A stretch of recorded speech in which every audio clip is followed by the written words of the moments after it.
നമസ്കാരം. സകലമാന കേരളത്തിലേക്ക് സ്വാഗതം. ആദ്യം പ്രധാന വാർത്തകൾ നോക്കാം. കാസർഗോഡ് 10 വയസ്സുകാരിയെ പീഡിപ്പിച്ച പ്രതി പിടിയിലായത് ആന്ധ്രാപ്രദേശിൽ നിന്ന്. പ്രതി വലയിലായത് ഫോൺ കേന്ദ്രീകരിച്ച് നടത്തിയ അന്വേഷണത്തിൽ.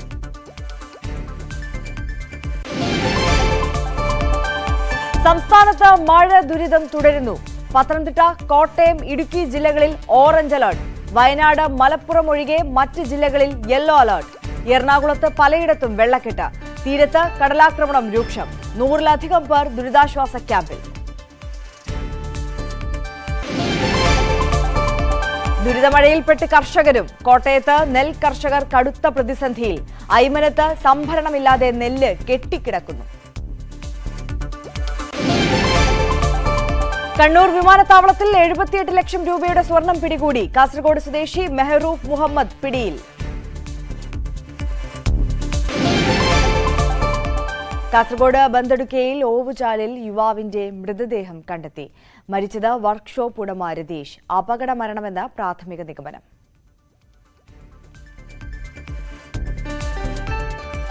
വിശദമായി നോക്കാം. കാസർഗോഡ് 10 വയസ്സുകാരിയെ തട്ടിക്കൊണ്ടുപോയി ലൈംഗികാതിക്രമം നടത്തിയ കേസിലെ പ്രതി പിടിയിൽ. ആന്ധ്രാപ്രദേശിൽ നിന്നാണ് പ്രതി പിടിയിലായത്. സ്വന്തമായി ഫോൺ ഉപയോഗിക്കാത്ത ഇയാൾ മറ്റൊരാളുടെ ഫോണിൽ നിന്ന് വീട്ടിലേക്ക് ബന്ധപ്പെട്ടതോടെയാണ് പ്രതിയെ പിടികൂടാൻ സാധിച്ചത്. വിവരങ്ങളുമായി KV ബൈജു ചേരുന്നു കാസർഗോഡ് നിന്ന്. ബൈജു, വളരെ പ്രയാസപ്പെട്ട ഒരു അന്വേഷണത്തിൽ തന്നെയായിരുന്നു അന്വേഷണ സംഘം. ഇത്രയും ദിവസമായി ഈ പ്രതിയെ പിടികൂടാനുള്ള തീവ്ര പരിശ്രമത്തിലായിരുന്നു. എങ്ങനെയാണ് ഇപ്പോൾ പിടിയിലായിരിക്കുന്നത്? മറ്റു വിശദാംശങ്ങൾ.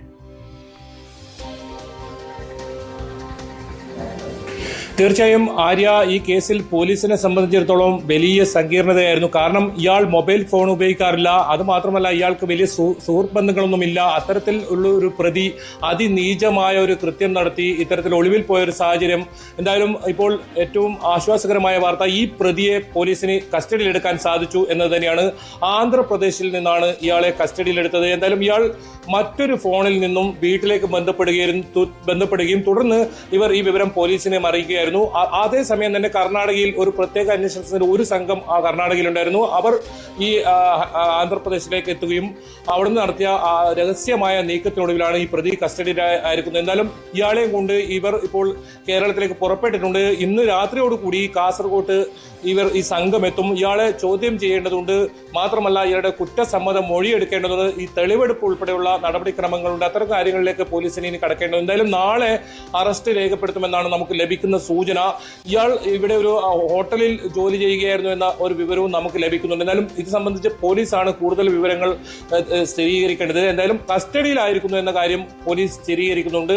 ഏറെ നാളത്തെ, അതായത് കഴിഞ്ഞ ബുധനാഴ്ച പുലർച്ചെ 2:30 ഇത്തരത്തിൽ ഉറങ്ങിക്കിടക്കുകയായിരുന്ന ഈ കുട്ടിയെ തട്ടിക്കൊണ്ടുപോയി അതിക്രൂരമായി ലൈംഗിക പീഡനത്തിന് ഇരയാക്കുന്നതും പിന്നീട് രാവിലെ തന്നെ ഇയാൾ ഇവിടെ നിന്നും നാട്ടിൽ നിന്നും മുങ്ങുകയായിരുന്നു. അതിനുശേഷം ഒരാളെ സംശയം തോന്നി ഒരാളെ കസ്റ്റഡിയിലെടുത്തിരുന്നു. പക്ഷേ അയാളല്ല പ്രതി എന്ന് പോലീസ് മനസ്സിലാക്കിയായിരുന്നു. അതിനിടയിലാണ് നമ്മൾ CCTV ദൃശ്യം പുറത്തു വന്ന് ഈ CCTV ദൃശ്യം കണ്ട് ഇയാളെ തിരിച്ചറിഞ്ഞ് ഇയാളുടെ ഭാര്യ തന്നെയാണ് പോലീസിന് വിവരം നൽകുന്നത്. പിന്നീട് ഇയാളെ കേന്ദ്രീകരിച്ചായിരുന്നു അന്വേഷണം. ഒടുവിൽ സാഹചര്യ തെളിവുകളെല്ലാം ഇയാൾക്ക് എതിരായിരുന്നു. അങ്ങനെയാണ് ഇയാളാണ് പ്രതി എന്ന നിഗമനത്തിലേക്ക് പോലീസ് എത്തുന്നത്. എന്തായാലും ഇയാളെ കൂടുതൽ ചോദ്യം ചെയ്യേണ്ടതുണ്ട്. ഇയാളുടെ സ്വഭാവ രീതികളൊക്കെ നേരത്തെ നമ്മൾ റിപ്പോർട്ട് ചെയ്തതാണ്. ഇയാൾ നേരത്തെ ഒരു 10ാം ക്ലാസ്സുകാരിയെ ഇത്തരത്തിൽ ലൈംഗിക പീഡനത്തിന് ഇരയാക്കിയ കേസിൽ 3 മാസം ജയിലിൽ കഴിഞ്ഞിരുന്നു. ഏതായാലും ഇയാൾ ഭക്ഷണമൊക്കെ കഴിക്കാതെ 4-5 ദിവസം വരെ ഇയാൾ കഴിയും. അതുമാത്രമല്ല, തെങ്ങിൻ തോപ്പുകളിലും മറ്റുമാണ് ഇയാൾ കിടന്നുറങ്ങുന്നത്. ഇത്തരത്തിൽ പോലീസിനെ ഇയാളെ കണ്ടുപിടിക്കുന്നതിന് വളരെ സങ്കീർണതകൾ ഉണ്ടായിരുന്നു. എന്തായാലും പോലീസിനെ സംബന്ധിച്ചിടത്തോളം ആശ്വസിക്കാം. കാരണം വലിയ പ്രതിഷേധമാണ് പ്രതിയെ പിടികൂടാത്തതിനെതിരെ ഇപ്പോൾ ഉയർന്നു വന്നിരിക്കുന്നത്. ഇന്ന് തന്നെ കോൺഗ്രസിന്റെ നേതൃത്വത്തിൽ DYSP ഓഫീസിലേക്ക് ഒരു മാർച്ച് നടത്തുന്നുണ്ടായിരുന്നു. ഏതായാലും ഇതിനുള്ള ഒടുവിൽ ഈ പ്രതിയെ പിടികൂടിയിരിക്കുന്നു. മാത്രമല്ല, ഇയാൾ ഇത്തരത്തിൽ ഇനിയും അതിക്രമം നടത്താൻ സാധ്യതയുണ്ടെന്നാണ് പോലീസ് പറയുന്നത്. കാരണം അത്തരത്തിൽ ഒരു മനോനിലയുള്ള ആളാണ് ഇയാളെന്ന് പോലീസ് സൂചിപ്പിക്കുന്നുണ്ട്. അതുകൊണ്ട് തന്നെ പോലീസിനെ സംബന്ധിച്ചിടത്തോളം വലിയ വെല്ലുവിളിയായിരുന്നു, വലിയ പ്രതിരോധത്തിലായിരുന്നു. അതുകൊണ്ടാണ് 25-അംഗ പോലീസ് സംഘത്തെ ഇത്തരത്തിൽ രൂപീകരിച്ച് വലിയ തോതിലുള്ള അന്വേഷണം നടത്തിയത്. DIG നേരിട്ട് എത്തി ക്യാമ്പ് ചെയ്താണ് ഇതിന് അന്വേഷണത്തിന് നേതൃത്വം നൽകിയത്. 3 DYSPമാർ ഉൾപ്പെടെ ഉണ്ടായിരുന്നു.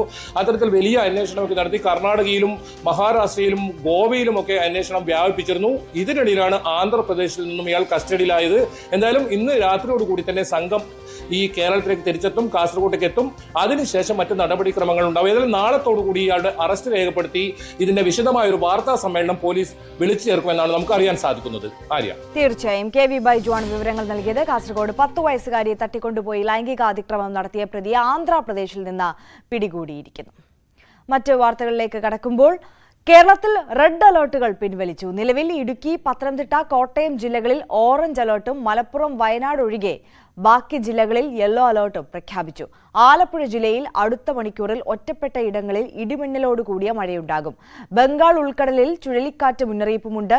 ഇത് വരും ദിവസങ്ങളിൽ ശക്തി പ്രാപിച്ച് തീവ്ര ചുഴലിക്കാറ്റായി മാറുമെന്നാണ് മുന്നറിയിപ്പ്.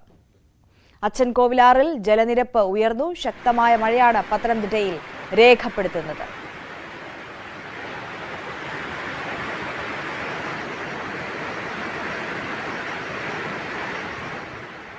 ശക്തമായ തിരയിലും കാറ്റിലും കാസർഗോഡ് നീലേശ്വരം തൈക്കടപ്പുറത്ത് ബോട്ട് തകർന്നു. ചെറുവത്തൂർ സ്വദേശിയുടെ ഉടമസ്ഥതയിലുള്ള കാർത്തിക എന്ന ബോട്ടാണ് തകർന്നത്. ഇന്ന് പുലർച്ചെയാണ് സംഭവം. നങ്കൂരമിളകി പുലിമുട്ടിലിടിച്ചാണ് ബോട്ട് തകർന്നത്.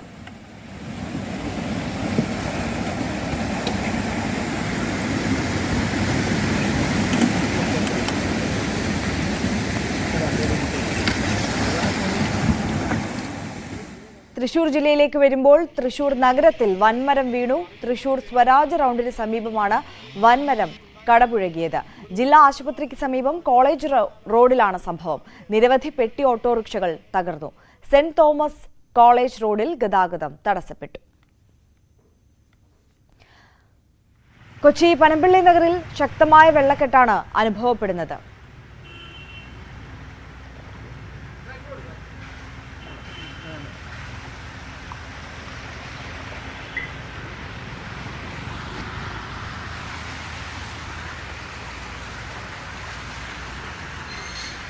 അതേസമയം സംസ്ഥാനത്തെ ഈ മഴ സാഹചര്യത്തിൽ വിവിധ ജില്ലകളിലായി 100-ലധികം പേരെ ദുരിതാശ്വാസ ക്യാമ്പിലേക്ക് മാറ്റിയിട്ടുണ്ട്. കൊച്ചിയിൽ കീരേലിമലയിലെ 2 പേരെ ക്യാമ്പിലേക്ക് മാറ്റി.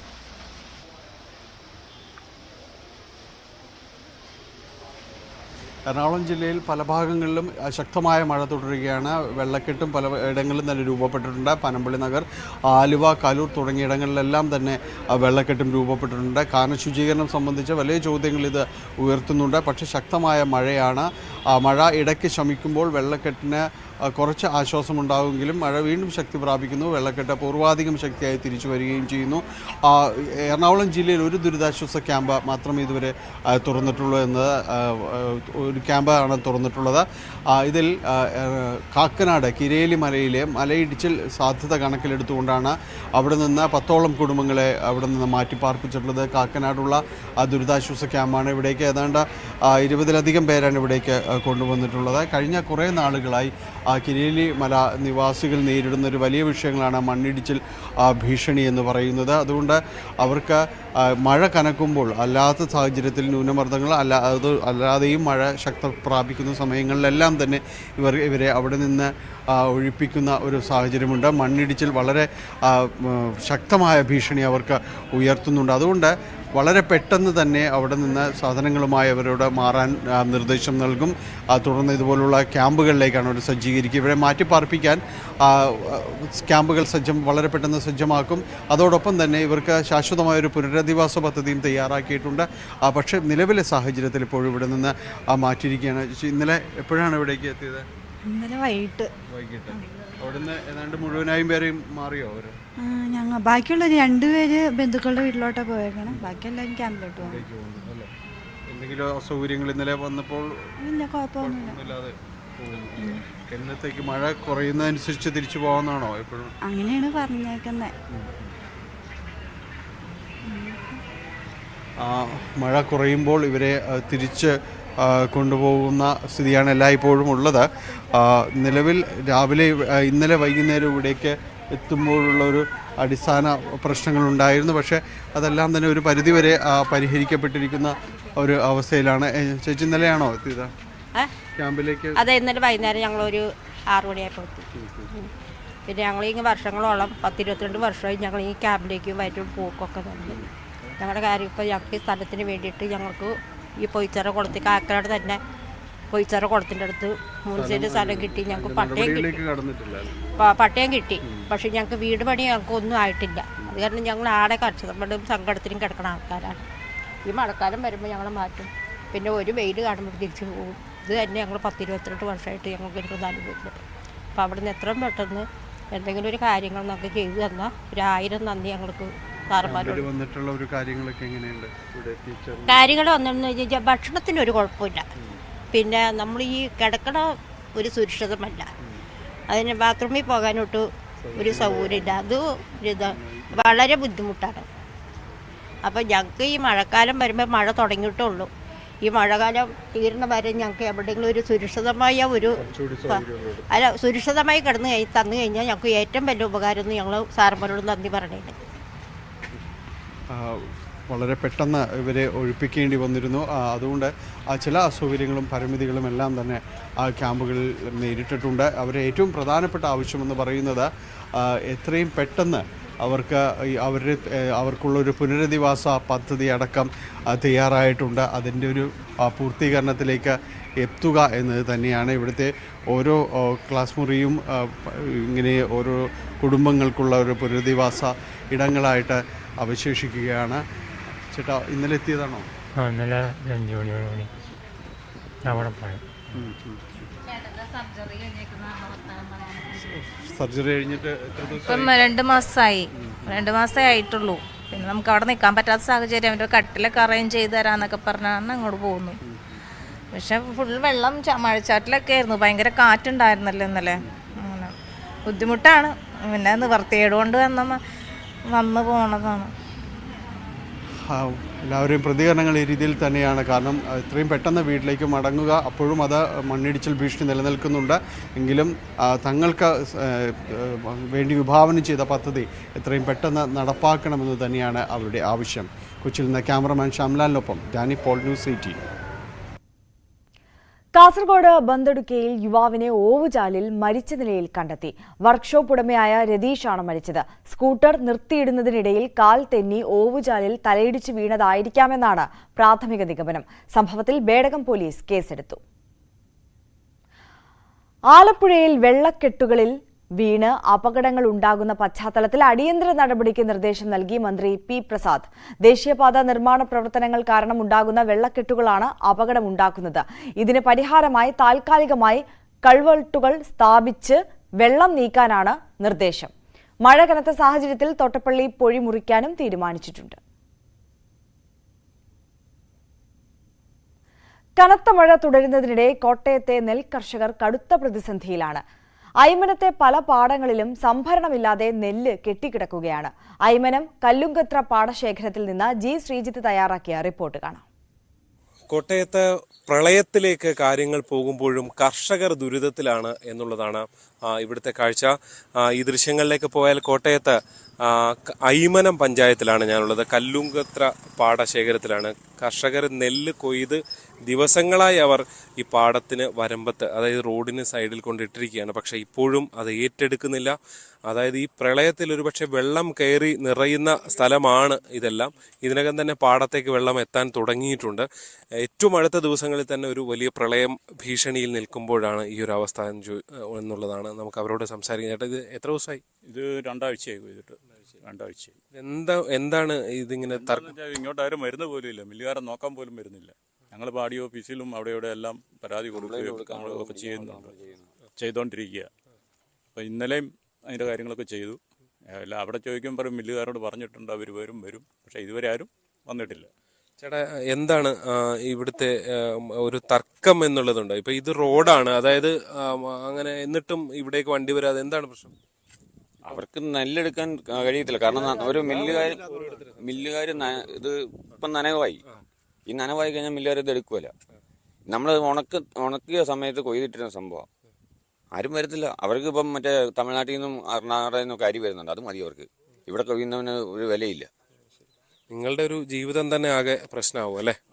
ഞങ്ങൾക്ക് ഇതൊന്നും എങ്ങനെയും കരക്കേറി കിട്ടണം. റോട്ടി വെള്ളം കയറിയാൽ പിന്നെ ഇത് ചുമന്നിട്ട് പോകാൻ പോലും വഴിയില്ല. ഇവിടെ എല്ലാം വെള്ളം അല്ലാതെ കയറി. പിന്നെ ഇതിൽ ഇത്രയും വെള്ളം കയറും. 1 മീറ്റർ വെള്ളം ഈ റോഡിന് മുകളിൽ വന്നിട്ടുണ്ട്. ഈ ദിവസങ്ങൾ ഈ ടാർപ്പോ ഈ ഷീറ്റ് ഇട്ട് കഴിഞ്ഞാൽ ഇത് രക്ഷപ്പെടുമോ തൽക്കാലം? ഇല്ല, മാത്രമേ ഉള്ളൂ. ഇത് മഴ നനയായിരിക്കും, പക്ഷെ ഇതിനകത്ത് ഈർപ്പം കിട്ടും. ആവിക്കും ഇത് ആവിച്ചു കഴിഞ്ഞാൽ വീണ്ടും കിളുക്കും.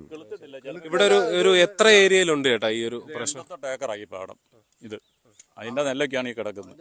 അല്ല, ഇവിടെ മാത്രമുള്ളതാണോ ഇങ്ങനെ കിടക്കുന്നത്? അല്ല ഇതിന്റെ അങ്ങപ്പുറത്ത് കുടുവത്രപ്പാടം കിടപ്പുണ്ട്. അല്ല, അവിടെ നെല്ല് ഇങ്ങനെ കിടക്കുകയാണ്. അവിടെ നെല്ലിങ്ങനെ കിടക്കുക. അവിടെ എന്ന് പറഞ്ഞാൽ അവിടെ നെല്ലെടുത്തായിരുന്നു. ജാനകി മില്ലെന്ന് പറഞ്ഞ പാലക്കാട്ടുള്ളൊരു മില്ലുകാരൻ. ഇനി ഒരു 50 ക്വിൻ്റൽ 60 ക്വിൻ്റൽ നെല്ല് അവിടെ കിടപ്പുണ്ട്. അപ്പോൾ അവനൊരു ഫുള്ളായിട്ട് ഒരു വണ്ടിക്ക് കൊണ്ടുപോകാനില്ലെന്നും പറഞ്ഞ് അവന് വണ്ടിക്കൂലി കൊടുക്കണമെന്ന് പറഞ്ഞു. അതിനും ഞങ്ങളിതായി കൃഷിക്കാർ ആയിക്കോട്ടെ എങ്ങനെയാലും നമ്മൾ വിതച്ചു പോയില്ലേ, വിതയ്ക്കുകയും ചെയ്ത് കൊയ്യുകയും ചെയ്തു പോയില്ലേ, അതും ഇങ്ങനെ കടന്ന് നശിക്കലും കൊണ്ട് അതും തയ്യാറായി. മൊത്തത്തിൽ ഇത് കൊണ്ട് മുന്നോട്ട് പോകാൻ പറ്റാത്തൊരു സാഹചര്യം. കാരണം ഇത് കഴിഞ്ഞ പ്രാവശ്യം നമുക്ക് കിട്ടിയ നെല്ലിന്റെ 4 പോലും ഇപ്പൊ കിട്ടിയിട്ടില്ല. ആ സെയിം വളയിടിയിലും മരുന്നടിയും കാര്യങ്ങളെല്ലാം നടന്ന, എന്നിട്ട് നെല്ലിന്റെ ഉൽപാദനം കുറവാണ്. ഉൽപാദനം കുറവാണ്. കാലാവസ്ഥയുടെ വ്യത്യാസം വല്ലതായിരിക്കും. ഇത് 1 ഏക്കർ 40 സെന്റ് കണ്ടായത് ഈ കിടക്കുന്നത്. ഇവിടെ കിട്ടിയത് 3-4 പറ നെല്ല കിട്ടിയത്, 4 പറ നെല്ല്. ഇതിപ്പോ കിഴിവ് എത്രയെന്നാ പറയുന്നത്? ഇതിന് വന്ന് നോക്കിയിട്ടുമില്ല, പറഞ്ഞിട്ടുമില്ല. ആ പാടത്ത് 13 കിലോ. 13 കിലോ ആണ്. കുടുവത്രപ്പാടത്ത്. ഓളോക്കരിപ്പാടത്ത് 20 കിലോ. അവിടെ എനിക്ക് കൃഷിയുള്ളൂ. അവിടെ എൻ്റെ നെല്ല് അവിടെ കിടക്കുക. ഇത്രയും നീളത്തിൽ കിളുത്ത് അവിടെയും കിടപ്പുണ്ട്. സർക്കാരുകളുടെ അടിയന്തര ഇടപെടൽ വേണ്ട ഒരു വിഷയം തന്നെയാണ് ഇത് എന്ന് തന്നെ പറയേണ്ടി വരും. കാരണം പ്രത്യേകിച്ച് ഈ മനുഷ്യരാകെ ഒരു വർഷം കുറേ നാളുകളായി കഷ്ടപ്പെട്ടാണ് ഇത്തരം നെല്ലിന്ന് കരക്കെത്തിക്കുന്നത്. പക്ഷെ അത് ഏറ്റെടുത്ത് പോകാൻ അടിയന്തര ഇടപെടൽ ഉണ്ടാകുന്നില്ല. ഇനി ഏറ്റെടുത്താൽ തന്നെ പൈസ കിട്ടാത്ത സാഹചര്യം ചിലയിടത്തെങ്കിലും വലിയ പ്രശ്നങ്ങളായി നിൽക്കുന്നുമുണ്ട്. എന്തായാലും കോട്ടയം ഐമനത്ത് നിന്ന് ജി ശ്രീജിത്ത്, ന്യൂസ് 18. കോട്ടയം മണർകാട് പ്രാദേശിക കോഴി വളർത്തൽ കേന്ദ്രത്തിൽ പക്ഷിപ്പനി സ്ഥിരീകരിച്ചത് H5N1 പനി. 1 കിലോമീറ്റർ ചുറ്റളവിലുള്ള പക്ഷികളെ ദയാവധം ചെയ്യുന്ന പ്രവർത്തനങ്ങൾ ആരംഭിച്ചു. കോഴി, താറാവ്, കാട, മറ്റു വളർത്തു പക്ഷികൾ എന്നിവയുടെ മുട്ട, ഇറച്ചി തുടങ്ങിയ ഉൽപ്പന്നങ്ങളുടെ വിൽപ്പനയ്ക്കും കടത്തലിനും നിരോധനം ഏർപ്പെടുത്തി.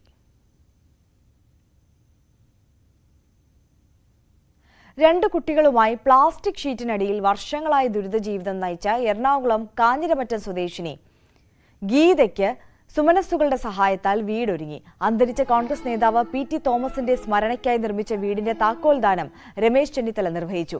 ചടങ്ങിൽ അനൂപ് ജേക്കബ്, BJ പൗലോസ്, PC തോമസ്, എബിൻ വർക്കി എന്നിവർ പങ്കെടുത്തു. ആമ്പല്ലൂർ ഗ്രാമപഞ്ചായത്ത് പ്രസിഡന്റ് ബിജു M തോമസിന്റെ നേതൃത്വത്തിലായിരുന്നു നിർമ്മാണം.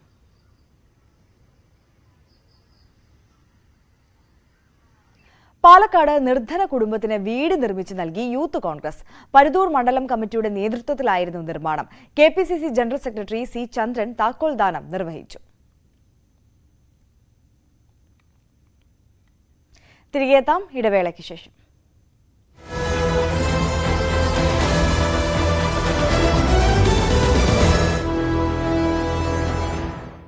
തുടർന്ന് മണിക്കൂറുകൾ നീണ്ട ഈ രീതിയിലുള്ള വെള്ളക്കെട്ടുകൾ ഉണ്ടായിരുന്നു. പനമ്പള്ളി നഗറിൽ പലയിടങ്ങളിലും കടകളിൽ രാത്രി വെള്ളം കയറിയിരുന്നു. താഴ്ന്ന പ്രദേശങ്ങളിൽ പലയിടത്തും, പ്രത്യേകിച്ച് KSRTC ബസ് സ്റ്റാൻഡ് പരിസരം, കാരിക്കാമുറി റോഡ് തുടങ്ങിയ ഭാഗങ്ങളിലെല്ലാം തന്നെ വെള്ളം കയറുന്നൊരവസ്ഥയിലേക്ക് അടക്കം നീങ്ങിയിരുന്നു. ഇപ്പോൾ മഴ കുറഞ്ഞതുകൊണ്ട് മാത്രം വെള്ളക്കെട്ടിനും ഒരു കുറവുണ്ട് എന്നതുകൂടി പറയേണ്ടി വരുന്നു. അത് മഴയുടെ ഒരു കുറവ് കൊണ്ടാണ്. പ്രത്യേകിച്ച് ഇപ്പോൾ എടുത്തു പറയേണ്ടത്, ഇന്ന് എറണാകുളം ജില്ലയിൽ ദുരിതാശ്വാസ ക്യാമ്പ് തുറന്നിട്ടുള്ളതാണ്. കാക്കനാട് കീരേലി മല എന്ന് പറയുന്ന സ്ഥലത്ത് അവിടെ ഒരു മണ്ണിടിച്ചിൻ്റെ വലിയ സാധ്യത നിലനിൽക്കുന്നുണ്ട്. കഴിഞ്ഞ കുറേ നാളുകളായിട്ട് അവിടുന്ന് മഴ ശക്തമാകുമ്പോൾ അവിടെയുള്ള കുടുംബങ്ങളെ മാറ്റിപ്പാർപ്പിക്കുക എന്ന രീതിയാണ് അനുവർത്തിക്കുന്നത്. അതുതന്നെയാണ് ഇപ്പോഴും ഉണ്ടായിരിക്കുന്നത്. ഇപ്പോൾ 9 കുടുംബങ്ങളെ അവിടെ നിന്ന് മാറ്റിപ്പാർപ്പിച്ചിട്ടുണ്ട്. 20ഓളം പേർ ഈ ക്യാമ്പിൽ ഉണ്ട്. മണ്ണിടിച്ചിലിൻ്റെ വളരെ സജീവമായൊരു സാധ്യത ആ മേഖലയിലുണ്ട് എന്നതാണ്. അവർക്ക് വേണ്ടി പുനരധിവാസ പദ്ധതികൾക്കടക്കം രൂപം നൽകിയിരുന്നു. നേരത്തെ നമ്മൾ അവരുടെ ദുരിതങ്ങളെല്ലാം റിപ്പോർട്ട് ചെയ്യേണ്ടത് രൂപം നൽകിയിരുന്നു. അത് പ്രാവർത്തികമായിട്ടില്ല എന്നതാണ്. തിരിച്ച് കൊച്ചി നഗരത്തിലേക്ക് വരികയാണെങ്കിൽ ഇവിടെയുള്ള വെള്ളക്കെട്ടുകൾക്ക് ഇപ്പോഴുള്ളൊരു താൽക്കാലിക ശമനം, നേരത്തെ സൂചിപ്പിച്ചതുപോലെ മഴയുടെ ഇപ്പോഴുള്ള പെയ്ത്തില് അതിൻ്റെ ഒരു തോത് കുറഞ്ഞതുകൊണ്ട് മാത്രമാണ്. മഴ ശക്തമായാൽ വീണ്ടും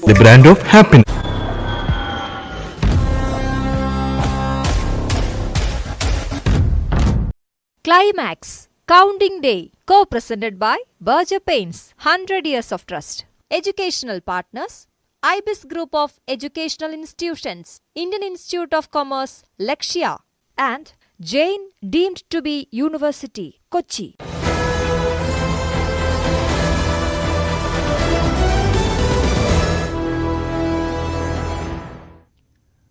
തിരികെ വാർത്തകളിലേക്ക് എത്തുമ്പോൾ കണ്ണൂർ വിമാനത്താവളത്തിൽ 78 ലക്ഷം രൂപയുടെ സ്വർണം പിടികൂടി. അബുദാബിയിൽ നിന്നെത്തിയ കാസർഗോഡ് സ്വദേശി മെഹറൂഫ് മുഹമ്മദിൽ നിന്നാണ് 1078 ഗ്രാം സ്വർണം കണ്ടെത്തിയത്. DRIയും കസ്റ്റംസും നടത്തിയ പരിശോധനയിൽ സ്വർണം കണ്ടെടുക്കുകയായിരുന്നു. ഇടുക്കി ആനയിറങ്കൽ ഡാമിന് സമീപം ദേശീയപാതയിൽ കാട്ടാന ചക്കക്കൊമ്പൻ ഇറങ്ങി.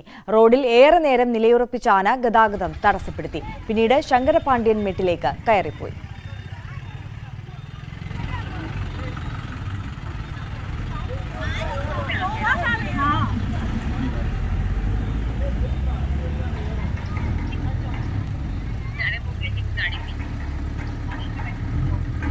വരാം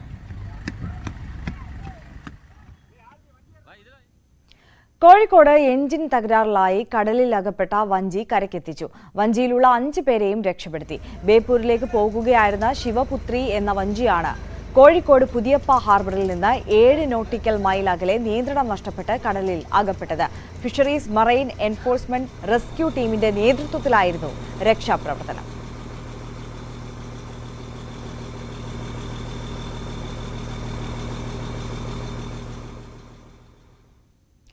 പത്തനംതിട്ട നഗരസഭാ ബസ് സ്റ്റാൻഡിന്റെ 2ാം ഘട്ട നിർമ്മാണ പ്രവർത്തനങ്ങൾ ആരംഭിച്ചു. 2ാം ഘട്ടത്തിൽ ഹാപ്പിനെസ് പാർക്ക്, നടപ്പാത, ആധുനിക ശുചിമുറി എന്നിവയാണ് നിർമ്മിക്കുന്നത്. 2 കോടി മുടക്കിയാണ് നിർമ്മാണ പ്രവർത്തനങ്ങൾ. പത്തനംതിട്ട നഗരസഭാ ബസ് സ്റ്റാൻഡിന്റെ യാർഡ് നിർമ്മാണത്തിന് പിന്നാലെയാണ് 2ാം ഘട്ട പ്രവർത്തനങ്ങൾക്ക് തുടക്കമിട്ടിരിക്കുന്നത്. Interlock കട്ടകൾ പാകിയാണ് yard നിർമ്മിച്ചിട്ടുള്ളത്. നഗരസഭയുടെ 5 ഏക്കർ സ്ഥലത്താണ് ബസ് സ്റ്റാൻഡിന്റെ 2ാം ഘട്ട പ്രവർത്തനങ്ങൾ ആരംഭിച്ചിരിക്കുന്നത്. ഹാപ്പിനെസ് പാർക്ക്, നടപ്പാത, ആധുനിക ശുചിമുറി എന്നിവയാണ് 2ാം ഘട്ടത്തിലുള്ളത്. ഇതിന്റെ ഭാഗമായുള്ള സംരക്ഷണ ഭിത്തിയുടെ നിർമ്മാണ പ്രവർത്തനങ്ങൾ ആരംഭിച്ചു കഴിഞ്ഞു. ഇപ്പോൾ ബസ് സ്റ്റാൻഡിന്റെ കിഴക്കുഭാഗത്തുള്ള കണ്ണങ്കര തോടിനെ വേർതിരിച്ചുകൊണ്ട് റീറ്റെയിനിങ് വാൾ നിർമ്മിക്കുന്ന പ്രവർത്തനങ്ങൾ പുരോഗമിച്ചു വരികയാണ്. റീറ്റെയിനിങ് വാൾ നിർമ്മിക്കുന്നതോടുകൂടി വലിയ വിശാലമായ സ്ഥലമാണ് പാർക്കിങ്ങിനായി വേണ്ടിയിട്ട് ലഭ്യമാകുന്നത്. അതോടൊപ്പം വൈകുന്നേരങ്ങളിൽ സായാഹ്നങ്ങൾ ചെലവഴിക്കുന്നതിന് വേണ്ടി ആവശ്യമായിട്ടുള്ള സംവിധാനം കൂടി നഗരസഭാ കൗൺസിൽ അവിടെ ക്രമീകരിക്കുകയാണ്. ബസ് സ്റ്റാൻഡിനെ വിശ്രമ വിനോദ കേന്ദ്രമാക്കി മാറ്റുകയാണ് നഗരസഭയുടെ ലക്ഷ്യം. നഗരവാസികൾക്കും വിവിധയിടങ്ങളിൽ നിന്നും നഗരത്തിലെത്തുന്നവർക്കും ഒരുപോലെ ഉപകാരപ്രദമാകുന്ന തരത്തിലാണ് പാർക്ക് നിർമ്മിക്കുക. 5 അടി വീതിയിൽ നഗരസഭാ ബസ് സ്റ്റാൻഡിനെ ചുറ്റിപ്പറ്റി നിർമ്മിക്കുന്ന നടപ്പാത പ്രഭാത നടത്തക്കാർക്കും ഉപകാരപ്രദമാകും. 2 കോടി മുടക്കിയാണ് ബസ് സ്റ്റാൻഡിന്റെ 2ാം ഘട്ട നിർമ്മാണ പ്രവർത്തനങ്ങൾ നടത്തുന്നത്. ന്യൂസ് 18 പത്തനംതിട്ട. കുടുംബശ്രീ 26ാം വാർഷികത്തോടനുബന്ധിച്ച് സംഘടിപ്പിച്ച അരങ്ങ് കലോത്സവം ശ്രദ്ധേയമായി. പട്ടാമ്പി ഗവൺമെന്റ് സംസ്കൃത കോളേജിൽ നടന്ന പരിപാടി ഗായിക M സർവശ്രീ ഉദ്ഘാടനം ചെയ്തു. പരിപാടിയോടനുബന്ധിച്ച് കുടുംബശ്രീ അംഗങ്ങളുടെ വിവിധ കലാപരിപാടികൾ അരങ്ങേറി. തൃത്താല ബ്ലോക്ക് ക്ലസ്റ്റർ തല കലാമത്സരങ്ങളാണ് അരങ്ങേറിയത്. നാവിൽ കൊതിയൂറും വിഭവങ്ങളുമായി കാസർഗോഡ് ചക്ക ഫെസ്റ്റ്. കാഞ്ഞങ്ങാട് കാരാട്ടുവയലിലാണ് ചക്ക ഫെസ്റ്റ് സംഘടിപ്പിച്ചത്. ചക്കപ്പായസം, പുട്ടുപൊടി, ചക്കക്കുരു വിളയിച്ചത്, പക്കുവട, കട്ട്ലറ്റ് തുടങ്ങി നിരവധി വിഭവങ്ങളാണ് ഫെസ്റ്റിൽ ഒരുക്കിയത്. സൗഭാഗ്യ റെസിഡൻസ് അസോസിയേഷന്റെ ആഭിമുഖ്യത്തിലായിരുന്നു ഫെസ്റ്റ്. പരിപാടിയുടെ ഭാഗമായി പാചക ക്ലാസും നടത്തി.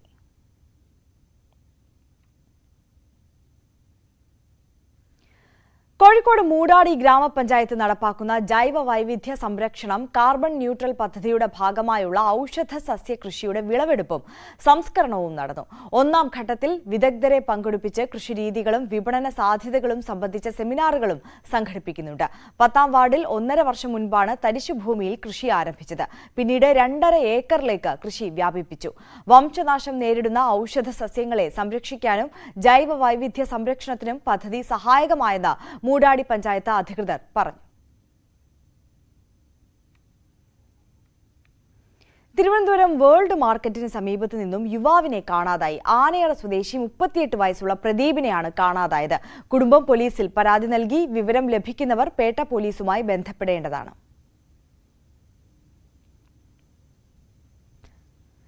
ഇനി നോക്കാം സ്വർണം വെള്ളി നിരക്കുകൾ.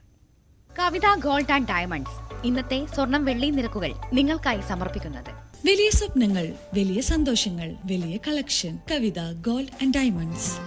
സ്വർണം 22 ക്യാരറ്റ് ഗ്രാമിന് 6630 രൂപ, പവന് 53,040 രൂപ. സ്വർണം 18 ക്യാരറ്റ് ഗ്രാമിന് 5520 രൂപ, പവന് 44,160 രൂപ. വെള്ളി ഗ്രാമിന് 96 രൂപ, കിലോഗ്രാമിന് 96,000 രൂപ. ഇന്നത്തെ കവിത ഗോൾഡ് ആൻഡ് ഡയമണ്ട്സ് ഇന്നത്തെ സ്വർണം വെള്ളി നിരക്കുകൾ നിങ്ങൾക്കായി സമർപ്പിക്കുന്നത്. വലിയ സ്വപ്നങ്ങൾ, വലിയ സന്തോഷങ്ങൾ, വലിയ collection. Kavitha gold and diamonds. സകലമാന കേരളം പൂർണ്ണമാകുന്നു. നമസ്കാരം.